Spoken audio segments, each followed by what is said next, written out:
Maybe it might be nice to start off with a little bit of a bio about yourself, Anil, for the people who have yet to meet you. Okay, so yeah, okay. We'll talk a little about philosophy because that's quite important for developing a career or a happy career in dentistry. I mean, I'm comfortable and I'm happy, and things work around the way that I've made them, and it takes work, James. It really does. Um, but you know, my life's not perfect, and I'll disclose a few things, but everyone goes through that own unique journey.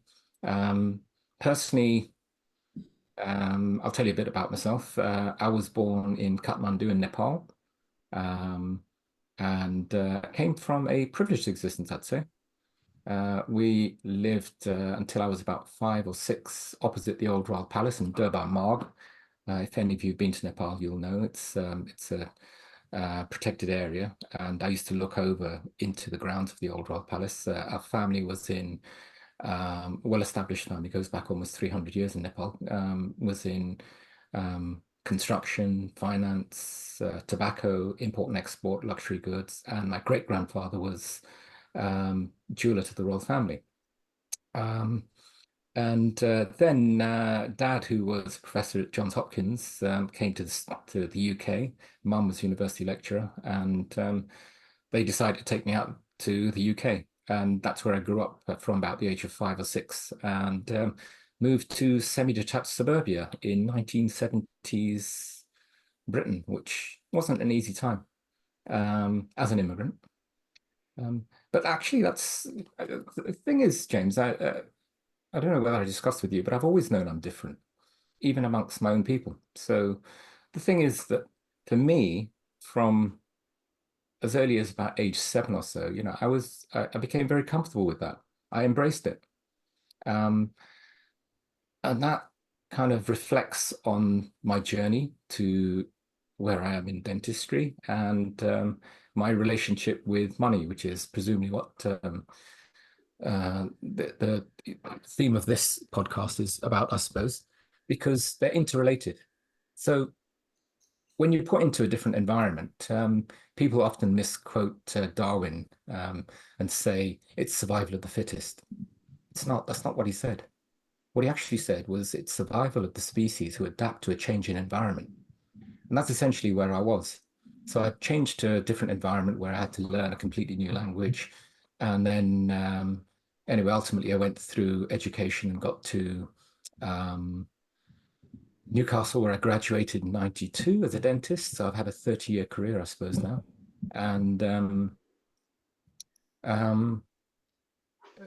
like many of us, almost all of us that are listening to this podcast, what I understood was that if you worked hard, you could achieve. And we all have, because to get into dentistry, what you have to remember, especially when it relates to finance, is that you were at the top 5 of your class at school, almost consistently, all of you. We all were. And what we then do is we work in an environment where you should be very comfortable with your relationship with money, with the change environment. You may have come from a poor background, middle class background, wealthy background, doesn't matter. I went from privilege to nothing, and I rebuilt everything from pretty much an immigrant background. And you know, I'm sitting here now, so I'm now a specialist in prosthodontics, working in Wimpole Street. I took over from a very world famous dentist, Dr. Michael Wise, who some of the older guys will know. He was also the most expensive dentist in the world. I've been told that many times, and I've done the due diligence. So, I mean, this guy was his work was beautiful, and he did very well. And he worked hard, and he had a good life. He's still around, and we all can. There's nothing wrong, James, with seeing other dentists doing well. Okay? What bothers me is the ones that struggle, and I don't think they should. Which is one of the reasons why I'm happy to speak to you, because if anyone can learn anything from my mistakes, and I've made many, then great, because we all have a story. And one of the first things I did was I adapted to change. So I adapted to coming to a new environment. And when it came to making money, I realized that as dentists, we have the potential to earn lots. Now, lots of dentists will be earning anything from 40,000 to maybe about 1.2, 1.3 million a year or so, working as individual practitioners. The more entrepreneurial ones of us will be in seven figures with multiple practices, etc. And it's difficult. Because it's difficult and you are in the top 5 of your class, you taught yourself dentistry, you taught yourself science, you taught yourself everything to get through exams. I realized that I should be able to teach myself finance. And I was teaching myself finance pretty much from when I qualified, because there were independent financial advisors available, there were banks available, they all wanted your money, they all said, yeah, let's look after it. And I thought, why am I entrusting all this money that I'm making, even as a 1 or 2 year old graduate, to essentially people? Because you can do the background on them, who who were pretty much in the bottom 50% of your same class, who did. I'm not saying they're all like this. Who did uh, a course or a degree in financial um, management as an IFA for as little as 6 months. That's all it takes. You can look it up. Why are you entrusting your tens of thousands, your hundreds of thousands, your money that you're putting aside for your family, for you to spend on whatever you want, your watches, whatever? It really doesn't matter. And so I started to look things up. And one of the first things I did, this is pre-Google, was look on government websites or government sites that and from pamphlets essentially, from comparing different interest rates at different building societies. I mean, I was a consistent saver, James. Okay, I mean, you know, I have to tell you, I think I was discussing with one of your guys on your course. They said, "Oh, how do you learn to save so well or whatever?" And I don't think I do. I was just consistent. I've always been disciplined and I've always been consistent, but I've always had a vision. I've known where I want to be with money. Um, so I've had an idea of what money does. It basically gives you freedom to live your life comfortably and to support your family, support all your loved ones. And you should plan from the beginning of your career to the end of your career when you start as a dentist. So I would, as a school kid, do things like, I don't know, out of a paper round. I'd be working in shops, I'd be packing stuff. Even when I was at university, I'd have jobs, etc. Okay, but for me, it just made sense, even from the age of about 7 or 8, when I was doing my first bits of money making, to make, if I made £1, I'd say 50p. I'd put it away because that's delayed gratification, I suppose. But we've learned that, we've all mastered it, because that's the reason why we studied so hard instead of going out to play football or going out clubbing or whatever. Okay, we decided to put in that extra hour of study, etc. Okay, so if you can do that in dentistry, you can certainly do it in money. And then I started finding out I started to understand why I was paying tax. I started to look at different accountants, etc. when I was paying tax, finding out what fees I was paying.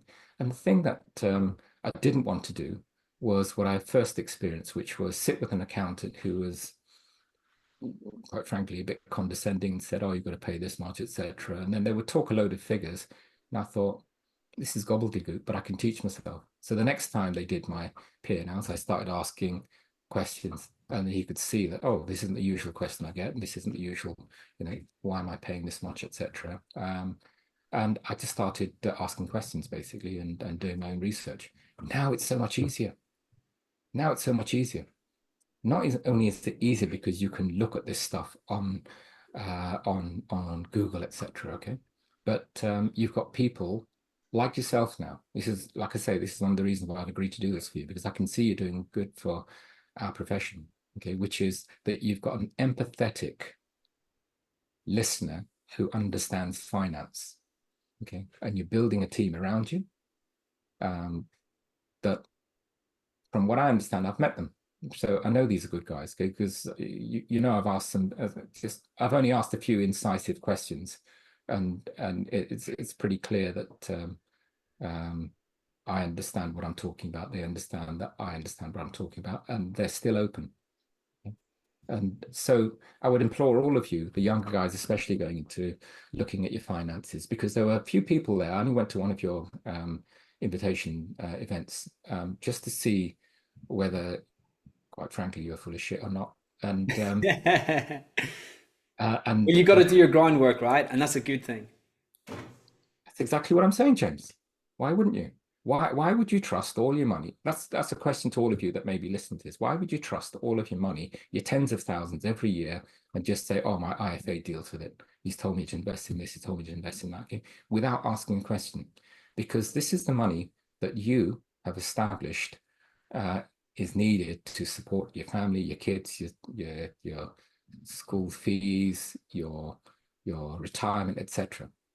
So when I did ask you guys, they were able to answer. And I would hope that when you do establish your business, that you would be able to speak to the dentists that do decide to ask you questions or perhaps invest money with you or have their investments looked after by you, that they would have a clear understanding of exactly what you're talking about. Okay? If they do, okay, then, and I know that's what you want because that's what you've set, what your goal was from the outset, then fantastic. And I wish I had somebody like that 30 years ago because it would have saved me all this trouble. Nevertheless, we're here now, okay? And I'm telling you, okay, there are so many other dentists. And we don't have to talk about money. Talking about money and comparing money is it's just vulgar. You don't need to do that, okay? But there are many, many dentists. I know them all personally. The ones that I'm thinking of, okay, that have done exceptionally well. They've understood money very well. They've understood how to look after their money very well. They've understood how to spend it very well. And I've got no problems with them spending their money on hundreds of thousands of pounds worth of watches or whatever. Okay, if it gives them pleasure, great. Okay, because they deserve it. Okay. Now, for me, I'm comfortable and I try and keep a low profile. But and as you say, few people know me, but I've been around for a while and I've been around in some profile positions and things. So now I'm quite happy just sitting here in Wimpole Street and seeing my patients and I see as few as one patient a day. And I've learned a lot from them as well because the kind of patients I see, I mean, it's not open to the general public; it's a referral practice only, and I'm always busy here, James. Um, but I see VIPs, high net worth, and ultra high net worth. And do you know what I've learned from them? I've learned that the only thing they don't have is time. They don't have time and they want quality of life, which is why they want their teeth done, etc. Okay. And I'm able to, I mean, most of my work is full mouth rehabs and complex work, but um, I fit my whole working life around my I fit my working life around my personal life, and I fit my patients' appointments as priorities for them. So instead of them come for several appointments, they're in for pretty much a whole day. So like the guy from Geneva that came last week. Last week was just incredible. I had Monday lady from Guernsey, Tuesday guy from Geneva that you'd know, Thursday guy came over from Cyprus, Russian, and then Friday. Let's see on Friday. Oh, lady from New Zealand that you definitely know. Anyway, Oh wow! So these are international patients. well, at least That's the 20% of my caliber. patients come from overseas. But all of them, when I've learned about them and money, okay, and they're all high net worth, ultra high net worth, okay, is that they struggle for time. Okay, they struggle for health.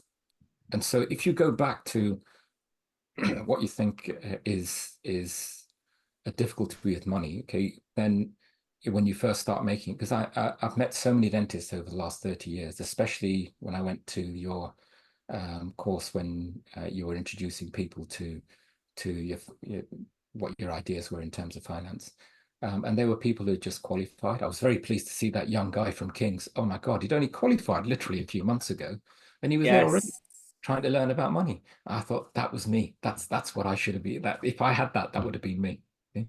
Two guys that I knew that had been qualified, well-established, superb surgeons. At least two of them. One a specialist, another one from um, uh, well, anyway, you know who I'm talking about, but these guys were saying, look, they've got 2, 3 practices, they've been established for a while and they're struggling with money. I thought, wow, because they didn't quite understand difference between different nuances of financial instruments um, as associates and as new practice owners, etc. Okay, but once you understand the philosophy of money, which is that for me, it's to be able to support myself and my family comfortably to create those memories. Okay, because having money and just squandering it's never been something. I spend money, but it's stuff like holidays. I've got a 6-year-old now, and she doesn't wonder. She doesn't know what watch I'm wearing. She doesn't know what shoes she's wearing. She always, we look after her very well. She's very happy. The thing that is important to her is that we spend time with her. We go on fantastic holidays and things here, and I make sure that my working life doesn't dominate my whole life. So for me personally, philosophy of life in terms of work-life balance. Um, you may or may not know I've always been very disciplined. I get up at 5 o'clock every day. I finish my meditation journal by 6 o'clock. I work from 6 until 7, just after 7:30, 7:30. 7:30, I'm in the gym. And then what I used to do until a few years ago was I'd used to rush into work to get in at 9 o'clock because I still had the old corporate mentality. I've got to see that patient. What for? An emergency scale and polish at 9 o'clock for 45 minutes or an hour, okay, or just a quick look. I thought, now I'm going to start. I want to finish my training. I want to spend my 10 minutes in the sauna. I want to actually get into work for 9:30, have my breakfast, read my stuff, etc., finish everything so that I can then see my first patient at 10. All my patients are seen in intervals of an hour. Sometimes there's only one patient the whole day, sometimes not. We have breaks and stuff. And I finish everything at 5. But between 10 and 5, I just work. I've got an idea of what my hourly rate should be. I've got an idea of all my expenses, a very good working idea. Okay. And there are people that will tell you how to calculate your hourly rate to pay your expenses. I mean, I've got a debt-free practice, but it took time. But I still know that there are huge expenses. And so I look forward and plan ahead. So I plan to probably be working for another 15 years or so. So I've just signed, as of last week, a 20-year lease, which is unheard of here in this house. They're normally there 5 or 10 years, but the landlord likes me a lot. So and I've paid the stamp duty, land tax on that, and it all fits within my budget because I've planned it. Okay, so I'll work from 9. I'll work from 10 until 5, and all I do is I focus on my work then. Okay, I don't squander my time. I don't, because time is money. Okay, I don't waste my time, etc. But between 5 and 6, I'll do all my admin, my letters, dictations, treatment plans, etc. 6 o'clock I finish. 6 o'clock till 7 o'clock. Interestingly enough, I read finance. Okay, so from 6 in the morning till 7. Currently, I'm working on my Russian language B2 C1 level, so that I can technically I can go to university in a Russian-speaking country. But I do that because many of my patients are Russian currently because of the conflict, etc. They come over and they see me. But that's just something I'm working on at the moment.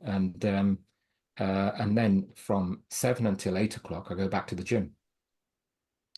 So I'm training for my 4th Dan for next June, July. So I've got a strength training program in the morning, and then I've got I do my katas and everything in the evening, and I do that literally every single day. Weekend is slightly different. Okay, I still train twice a day, but what I'm doing is I'm fitting my work around my life. Okay, and I've calculated what I need to be earning during that day and that week and that month. Okay, and so I've also calculated, and I'm not anal about it. Okay, if I don't make so much money one day, or if I decide I need some time off or something, or wife's booked something because it's like Peppa Pig land, then I do it because that's more important to me than making an extra whatever it is. Okay, it doesn't matter. Okay, because at the end of the day or the end of the financial year, I'll make money, and I know I do because my accountant prizes me of things, and I can keep and I keep it. I'm very good with looking at my balance sheets. Okay. Now, all of these figures and things, okay, they shouldn't be frightening any of you guys, okay, especially the ones that are slightly anxious or, are wondering what I'm doing talking on this podcast about, okay, I understand all my balances of all of my assets, all of the different asset classes. I know what's in my bank account, personal account, building society accounts. I know when things have to be paid off. I know when bills are coming. I know things like when I'm planning to do MOTs. So anything from like £100 to tens of thousands of pounds. And I've got them. This is just the way I am. Okay, I plan everything. And when I'm not making money, I know how much I need to compensate by, because I don't let money rule my life. Okay?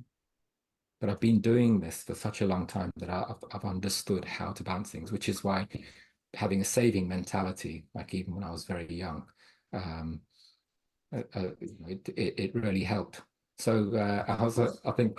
Sorry, I'm just doing all the talking at the moment, James. I suppose this is. I'm sure this is supposed to be a two-way You, conversation. But if you want me to carry on talking, I will. I mean, I can talk. you know what? You know what? We go with the flow is what we do on these podcasts, and sometimes I can chip in, and sometimes the guest is just in full flow talking about their wisdom whenever it comes to finance, and either is cool. And I think it was more of the second one rather than the first one today. I So don't yeah, know if it's any complete. wisdom or not, James. But if any of the listeners have got anything from this, then great. That's the reason why I've agreed. There were some pearls in there. There were some pearls in there, 100%. But yeah, no, I'm listening intently. You were in full flow just then. So I remember one of the guys on your course asked me, he said, "Oh, when did you get this? Or when did you learn how to save and everything?" I said, "Well, I don't know. It's like a kind of a mentality I had, which was I remember when I was 7, um, and I went to the local corner shop and I saw these raffle tickets. Remember, I was only 7. Okay? Book a raffle tickets, and £1 then was a lot of money. Okay, I mean we're talking about in the 70s. Okay? And so I bought this book of raffle tickets. I don't know where I got this bloody idea from, James. And then I bought all these little knickknacks and things that all the girls and the boys in my class were sort of playing about with, like little rubbers or pencil sharpeners or pencil different colors and things like this. Bought a handful of those, bought everything. Okay? And then the next day, I gave out these raffle tickets and I was selling them for 10p each, or 5p each, or 10p each. Okay. And there were a few prizes. Anyway, even my teacher, Miss Birtwell, bought a couple of tickets. Okay. I must have made, I think, about £8 or £9 or something. I mean, it was a lot of money for Nice, us. solid, And do you nine know what? hundred percent return. I saved literally 50% of it and put it away into my piggy bank, this little China piggy bank that I had. Okay. And the rest of it I then used to, I mean, I wasn't, maybe I bought sweets, comics or something like that. Okay. But I just automatically thought, I'm going to save some of this. Don't know, I'll save it for something bigger. So when I qualified, and actually, even when I was a dental student, I was working 3 jobs. I'd always do, for every £10 I made, okay, I'd split it, okay, approximately. So I put a third away, £3 for tax. Remember, I wasn't paying tax then at the time, okay, but I put it away. £3 for savings, £3 I'd spend. When I qualified, I remember I think my first check was for about £2,000. And again, I just automatically split it. I had a building society account and I put about £333 into that, or out of the thousand, so 600 or whatever it was. And then a third into a tax savings account, my bank account, okay, and a third into my current account, or maybe it was in building, all in the bank account. So I always had, and I still do now. I have a tax account, I have a savings account, and I have a current account. So I'm putting 2/3 of it away, and I wasn't aware of exactly how much tax I needed to pay at the time. But it meant that I was always had enough money to pay my tax. And so I just never messed with HMRC and with the IRS with interests in states and stuff. But anyway, there's no point for there's no point. You have a potential as a dentist to make more than you can imagine, more than you can imagine, and you should have those dreams, because you should also know exactly what that money should be. Not necessarily a figure, but you should be planning as soon as you qualify. Okay, so for example, I mean, there are certain milestones in your life, like even if you don't have a girlfriend or a boyfriend or whatever, girl, you're not sure about getting married. You know that you're going to be married at some stage. Okay, put away some money for that. Put away some money for a mortgage wherever you want to live. Imagine where you want to live. I mean, if you want to live in Wimpole Street, I mean, if I can do it, you can do it. If you want to live in, I don't know, Dubai or something like that, just put some money away for it.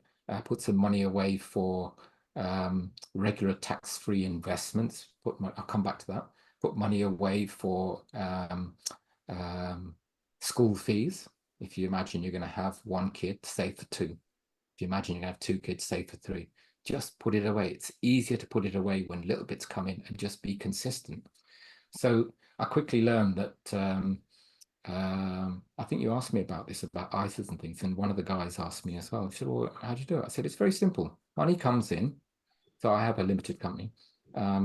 I put £5,000 every month into my SIP pension. 5,000 for my wife, because you have a maximum of £60,000. So it just goes in every month. You don't think about it. Okay, you built up everything else. I mean, you may not be able to put all that in straight away. Okay, but you put away a certain amount that you won't miss. For my ISAs, so I've had ISAs since they were first TESAs, and then they became PEPs, and then they became, so this is back in the early 90s. And I've managed to put away money, maximum amount, every single year since I first qualified, which was about a year or two after they first came into existence. Okay, and I can tell you, okay, this is a tax-free investment scheme which does not exist pretty much anywhere else in the world. It's unique. And ISA millionaires do exist, and you can take money out when you need it, pretty much anything that's in your pot. And the funny thing is, if you then put it back again within one tax year, before the 5th of April the following year, okay, it still remains within that wrapper. So you've got access to however much you put in there, okay, and it's being invested into a stock market, which is where it should go, really. Okay? Don't worry about these other types of ISAs, cash ISAs and things. They just don't have the financial Returns. returns. Absolutely. So I used to look after them myself. I used to have my own portfolio. I still have a portfolio now, so I have one with, and you can do it on different basis, you know, like with Hargreaves Lansdown. So I used to run all my accounts there, and then they just became unwieldy as they became bigger and bigger, because I was looking at and I was keeping up to date with financial papers. I mean, if you can read a cricket almanac, okay, and you can read tennis scores and things, okay, then you can definitely read the FT. Okay, you should be able to understand the relationship between inflation and interest rates. You should be able to understand. If you don't understand any of this, okay, you can teach yourself. It's very simple. It just takes a little bit of work. If you can understand pathology, you can definitely understand this, trust me. And you should be able to understand what happens when the Fed raises rates. Okay? You should understand how geopolitics affects stock markets. You should understand all the different risk factors in equities. You should understand these are things that you can teach yourself, because once you can, okay, then you can talk to a specialist. You don't have to be the specialist. Then you can talk the same language as your IFA, and you will find IFAs like I found, and like my wealth managers here and overseas, who actually understand this very well. So they are talking the same level of language. It's like talking to somebody who's very well educated and understands what root canal is, or resin retained bridges, or whatever. Okay? So it's possible to do. And when you do that, then you have a better relationship with your money, because you know what your dreams are, you know what your potential income stream is, you know what your expenses are. Okay, you work out a balance of what kind of a lifestyle you want to lead, and then you plan ahead for the future. So then I do what I call focus. So I have a dream, I then focus, I then plan. Okay, so and then I schedule it. So I plan, so I know what strategies I'm using. I then schedule it, so it'll be in my iCal, or like I'm looking at the screen now, and then in my file of facts, and then I execute it. If you don't execute it, or if you don't schedule it, then it's always going to be a dream. And then if you don't execute it, then it's always just going to be a plan that's in your diary. And so I've worked out, you know, where I want to be, so I know what my financial plan is, and so far everything seems to have worked, but things don't always go to plan. I mean, without going too much detail, you know, I got divorced, I lost everything, and from that, instead of being despondent, I thought, okay, I'll look after them. I'm still very good friends with my ex-wife and my daughter, and I just made sure they were well looked after, because at the end of the day, as dentists, we're used to, especially guys, we I'm sure the girls as well, okay, but guys only, because I know the kind of hovels we lived in. You give me one room with a sofa and a desk where I can work and a lamp, okay, and a TV and a little kitchenette, okay, you could put me there now, okay, if everything fell apart. And I know that within 3-4 years, okay, I could be back on my feet, living a comfortable life again. Okay? And all of you can do it. Ladies, slightly different priorities now at this stage, because you may have kids and stuff like that. It'll be harder, okay? No one's life's going to be potentially easy. So you need to plan for contingencies. So contingency plans, for example, cash investments. You should always have at least 1 year's worth of cash access. Okay? And you can do that tax-free as well, and potentially make a small return of maybe up to about 2%. So if you have an opportunity, start investing a tiny bit into premium bonds. Get your maximum 50,000 in there. I mean, you could be winning money there literally every month, okay, and it'll just go into your current account. You could end up with £1 million. Okay, £1 million is not really a lot of money, to be honest. Okay, it'll make you, it'll pay off a lot of bills and things, okay, but work out, what's important to you and what figures are important to you, I suppose. But this is where understanding money and understanding your relationship with money brings you to a level where you become relatively comfortable and competent with something which we weren't actually taught, as undergraduates, etc. And you have to learn it, because this is part of what you are now. You're a business person, whether you're an associate or whether you're looking after your own practices, group of practices. You have other income streams like I don't know, a portfolio of properties, etc., that are bringing in revenue. But you're planning ahead. You're planning for everything from school fees, etc. And then always have a plan X, which is when everything just becomes a disaster. Believe it or not, although I wasn't ever planning to be divorced, I had a contingency plan, which meant, okay, worst comes to worst, I'll lose everything, and I'll at least have enough to rent a crappy property somewhere where maybe student bill again, and you go back to after a few decades and you can still do it. And I used that, for me personally, as a point where I thought, okay, anything I've achieved now, and I've been comfortable at that stage, I will eclipse. And so I had a new dream, I had a new focus, I had a new plan, I had a new schedule, I had a new way of executing it. I was just disciplined and I was consistent. And whether you think I'm successful or not, James, it really doesn't bother me, okay? But I'm sitting here in Wimpole Street, and that's not to say, look at me. It's to say, look, I'm actually giving you a glimpse into my life, which I don't, many people. Just to say that as dentists, you have this ability to go from zero to hero, down to zero again, and back to wherever you want to be. You're never going to be in a situation where you've got absolutely no hope, never. And especially when there are people out there to help you, like you, or you'll find other people. I'm really hopeful of what you're going to be doing, James, because I'll be gone in 10, 15 years. But you'll have set up an opportunity and a service for especially the young guys, so they don't have to go through the struggle, because it's hard enough being a dentist. You've got crazy patients, you've got crazy workloads and everything else, okay? Then finding that you don't know how to handle money, there's a way, basically. So I don't know what else you want to hear from me, but that's pretty much how I've lived my life. And as I say, I'm very happy and comfortable with my work fitting around my life. My wife books all the holidays. She's got everything fits around. So my diary has school holidays, where we're going, etc. Where she wants to go, like Peppa Pigland or a play or something. Okay, and then I fit my patients around it. And if they want to come in at 9 o'clock and I don't start till 10, well, go somewhere else.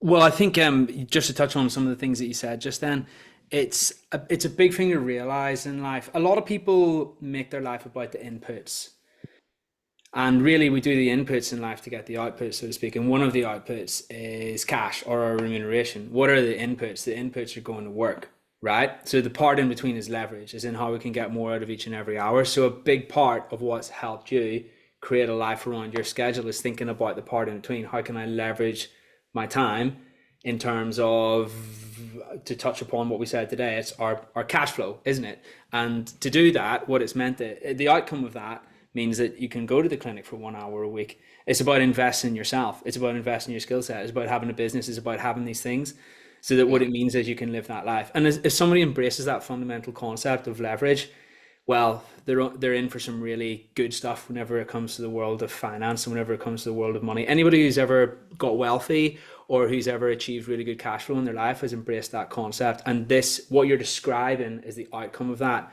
and why it has benefited you, which is amazing. Yeah. I really enjoy dentistry. I love what I do. Um, um, I love seeing the patients. I see, we have a relationship with our patients. There are so many fantastic dentists out there. Um, there are also so many fantastic dentists that struggle a lot unnecessarily. And one of the things they really struggle with is money, or their relationship with money, and Yeah. how to look after it, how to protect their futures, etc. And if you go back to what I said, if you can get yourself through 5+ years of university studying something as hard as dentistry, I mean, you're literally in the top 1% of the population.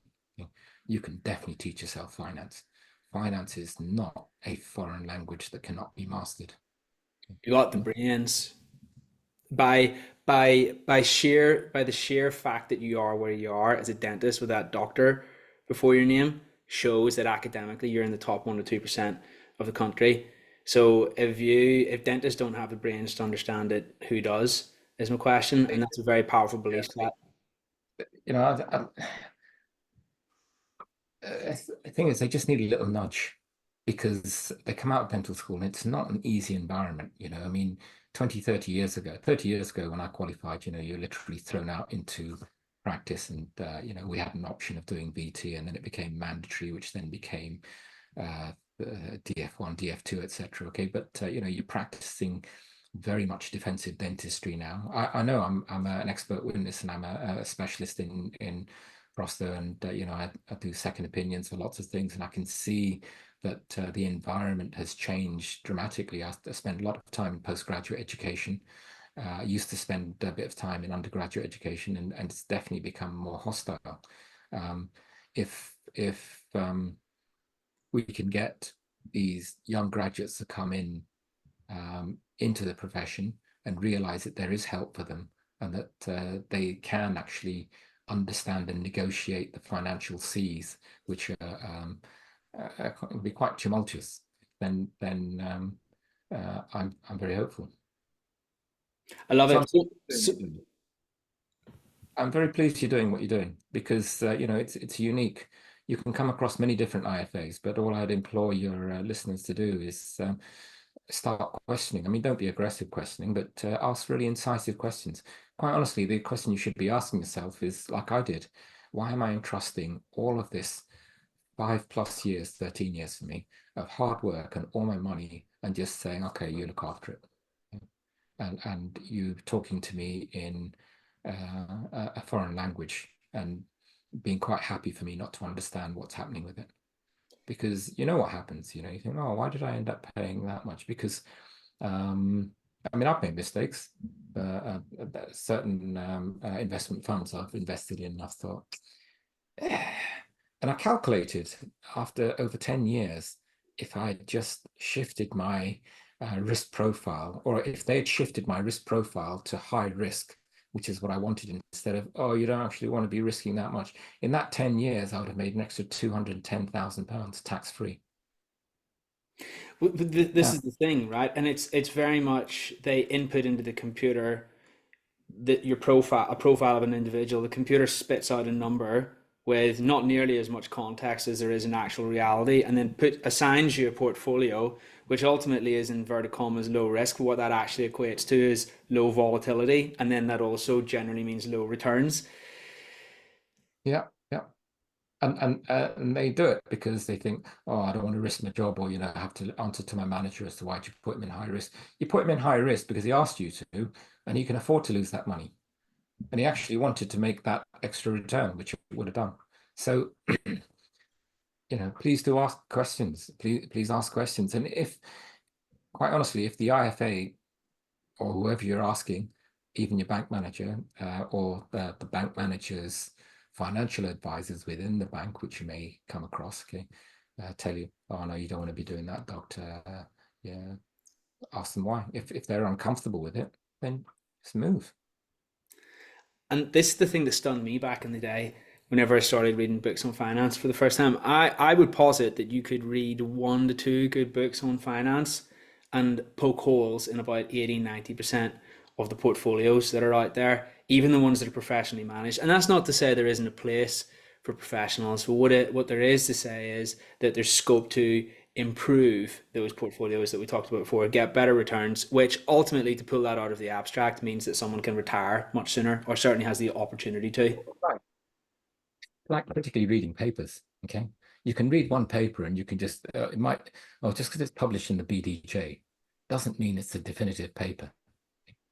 If you're a critical reader, okay, which you all are, we're all critical readers. We're trained as scientists, we're trained as dentists, okay, about one particular technique, and looking at the standard deviations on that, and looking at the N number, etc. Okay, you apply the same principles to your financial advice, and you think, actually, let me find out. You read other papers, you draw your own conclusions, okay, because that's how you get your summary sheets, and you learn, and you get your position papers and things. Okay, so you do apply the same things, and then it becomes really interesting, because then you start to understand that you have other instruments, other financial instruments that you can apply. I mean, we're talking about basic stuff at the moment. This is really basic, low-level stuff that I'm hoping all of your readers will already be familiar with and are asking themselves questions about. Okay, but when you start then exploring different assets and different investment schemes, and understand, like, I look at my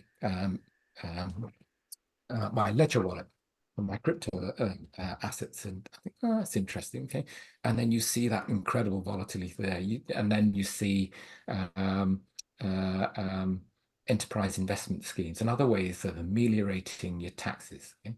And other ways of looking at things like your inheritance tax, and looking at what lasting powers of attorney can actually influence in terms of looking after your parents' finances and things. Okay? So you start to become more and more educated in finance, okay? To relate to you, and to relate potentially to like my daughter, my eldest daughter as well. Okay, I look after, or I guide them. The youngest one, even that, I'm basically preparing for. So you can map out a lot of this stuff. You can, it's all there. The information is there. And you know what? I think that that's a really powerful message to round things off on today. And you actually reminded me whenever you were talking just then, Anil, about 2 episodes that I've made on the Dennis Who Invest podcast, which very much cover the foundations of what somebody needs to know whenever it comes to money, whenever it comes to just starting out. So what I'm going to do is I'm going to go ahead and mention those 2 episodes now for anybody who wants to look them up. So the first one is episode 252. That's the basics of investing. That covers the fundamentals of money, which is what Anil was referring to earlier when we were talking about inflation, whenever we were talking about returns. And guys, if you really, really, really want to understand a little bit more about the nature of money itself and where it comes from insofar as its history, I can thoroughly recommend episode 303, which is some things that you should know about money. You can also find them on the Dennis Who Invest website under the video section.